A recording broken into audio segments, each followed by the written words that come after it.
Magche-check siya ng mga ng mga facilities, ng mga classrooms, ino-oversee niya 'yon na lahat nasa sa ayos bago dumating ang mga students. As early as 5:30 nandito na siya. Tignan niyo mabuti kung lahat ng mga wings, lahat ng mga classrooms ay malilinis, maayos. Lalo na dito sa may administration building. For me, ayoko maging janitor, no offense, but I was aiming for something more, so...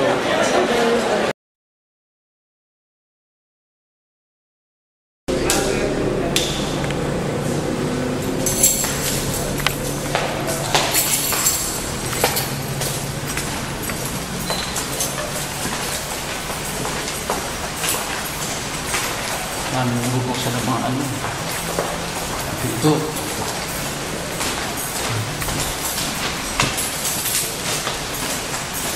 Gusto niyo po pa maging janitor? Oo. Bakit? Kasi simple lang yung trabaho na lang. Like, maglinis ka lang yung classroom, yun na yun. Hindi ka na mag-iisip na kung ano-ano. Sa tingin niyo po walang masyadong ginagawa yung mga janitor? Maraming ginagawa, pero mas simple ang kailangan. I mean, simple siyang gawa. Hindi ka kailangan problema sa mga estudyante bumabagsak or hindi mo kailangan mag-isip ng long test. Kita nila na mga ginagawa nila, kasi sabihin natin naglilinis kami. Para sa kanila siguro nakikita nila na madali lang yung trabaho na ginagampanan namin. Pero sa bandang huli, makare-realize din nila na ganun pala kahirap yung trabaho namin. Kasi hindi naman palagi na puro linis lang yung nakikita sa amin.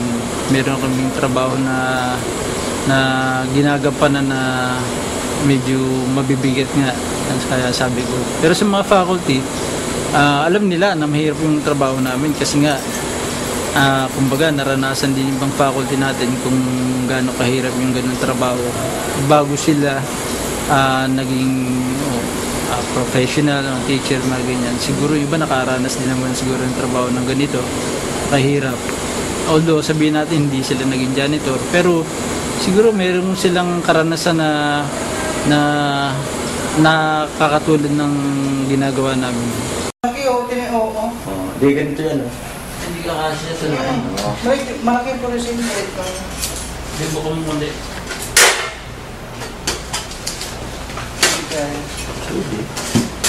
Maintenance ka, marunong sa electrical, carpentry, welding. Kumbaga yun ang pan sa painting. Kasi kung halimbawa, mag-verify ka ng mga silya, lamesa, kailangan marunong ka. Hindi yung puro linis lang. Kailangan talaga skill. If given the chance, honestly talaga, as in honestly, syempre hindi, kasi ang sayang naman yung education na nakukuha ko kung magiging janitor lang ako, diba?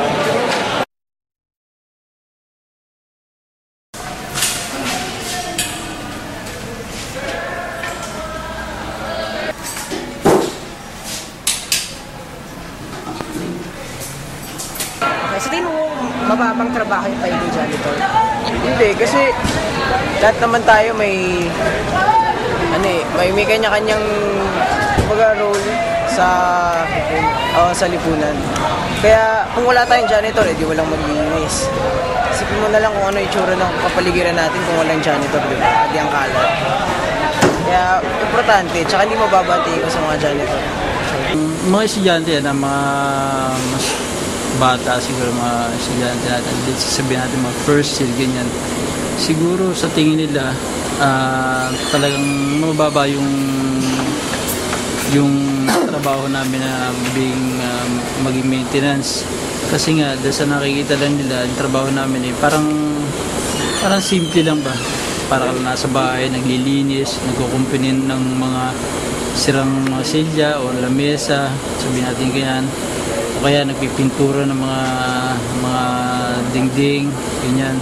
Siguro sa tingin nila, para kala nila madali lang yung ginagawa namin. Pero kung sila lalagay doon sa tayuan namin, marirealize nila na mahirap pala ang maging maintenance.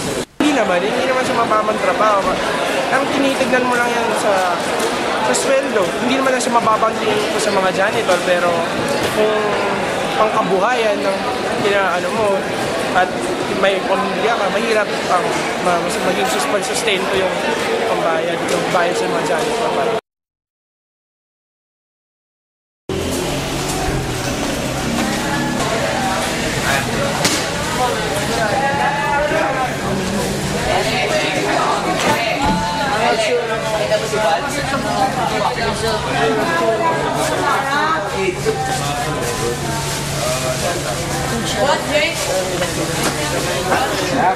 Bayad lang sa'yo, sobrang liit. Kaya parang hindi worth it yung paghihirap mo as a janitor. So para sa akin, ayoko. Siguro sa palagay ko, sa tingin ng mga estudyante, palagay ko mababa ang tingin ng estudyante sa sweldo namin. Kasi kumbaga hindi rin naman nila alam yung pasweldo rin ng Ateneo. Katulad sa akin na kumbaga sa tagal ng serbisyo ko ito, umabot na ako ng 30 years. Bali ang sweldo ko umabot ng sa weekly, kasi weekly ang sweldo ko, umabot ng mga 11,000. Yun. So yung sa mga estudyante, siguro hindi rin nila alam na ganun yung sweldo ko.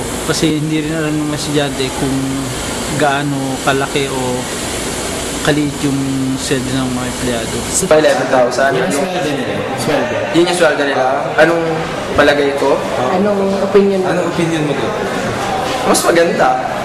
Kasi siguro mas magiging worth it yung paghihirap nila sa araw-araw ng buhay na paglilinis sa mga hindi ka nais-nais na lugar at bagay.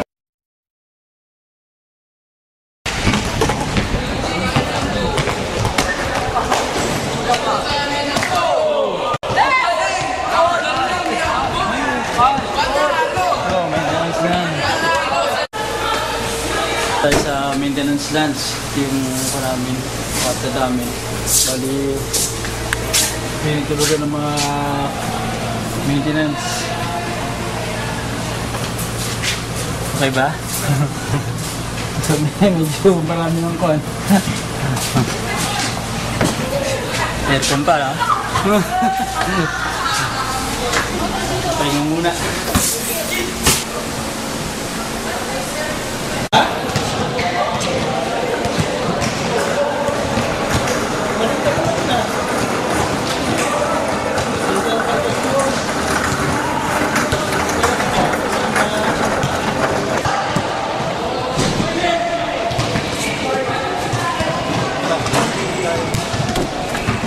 Admin ulit. Lilinis ulit.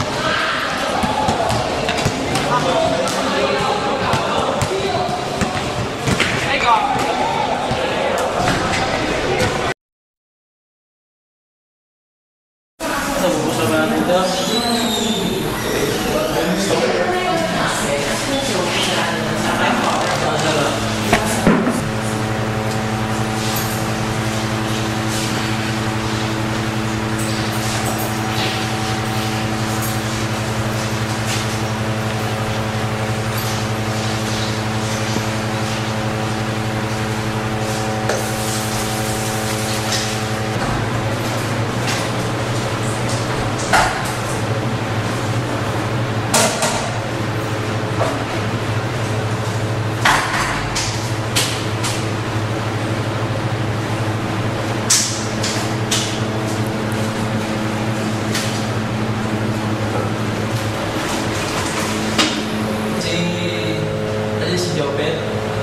Lang sa ICC.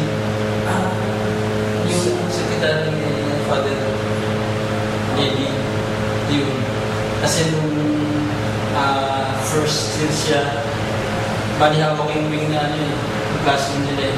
Limang Mandy, pag magja-jogging ako sa oval dito, siya yung janitor namin. Maintenance. Kaming napapag-usapan about life. Nakakatuwa na may kausap na maintenance na gano'n.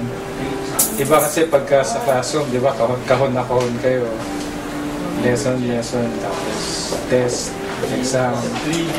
Pero mabuti lang may kausap kayo na ibang tao, kagaya ni Mang Mandy. Sir Mandy, I mean. Wala pa mga nangyari, parang lagi sa mga palabatin. At sa kami makita. Minsan, susundutin niya ako, ikilitin niya ako. Ganun, mag-iinom siya. Oo, nagbibiro lang yung dalawa. Yan ang maganda rin eh. Simula na si Daddy hanggang sa ngayon. Bali ng buwan niya. Magandang ugali niya. Siguro, oo, pero isang araw lang. Kasi hindi kadalian yung ginagawa ng janitor. Kasi bubukod ka ng basura, tapos mag-ayos ka ng mga silid-aralan. So, mukhang masarap gawin, pero mahirap. Sa tingin mo, babang uri ng tao? Hindi naman, kasi ikaw naman yung magpapababa o magpapataas mo sa trabaho mo eh. Kung nagtaas nga ng posisyon mo sa trabaho mo, pero hindi ka naman masaya o hindi mo naman pinapahalagahan, di pinapababa mo yung trabaho mo. Pero kung kahit na janitor ka lang, pero mahal na mahal mo yung trabaho mo, tapos ginagawa mo lahat ng mga kaya mo, di pinapaangat mo yung trabaho mo. Hindi naman yung trabaho yung nagpapaangat, kundi yung nagtatrabaho mismo.